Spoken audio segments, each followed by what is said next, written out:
Can't see what's happening on your network? These tcpdump commands show you exactly what's going on in real life. Let's get started. But before we do, may I ask you to please subscribe to the channel? Thank you. One of the simplest filters is when you want to gather only HTTP traffic and you want to debug only unencrypted traffic. This is the command. If you want to troubleshoot DNS queries, responses, or name resolution, here is the command to use.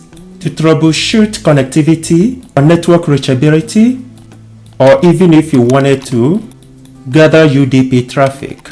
Sometimes you want to gather TCP packets with SYN flag used to start TCP connections, and you want to troubleshoot connectivity issues. Here is the right command to use.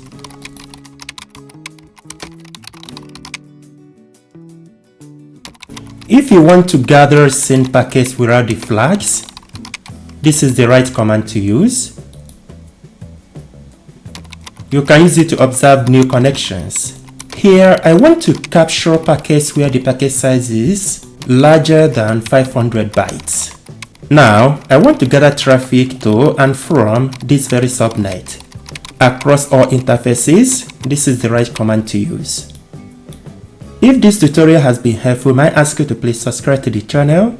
Check out the link in description in order to see other tutorials.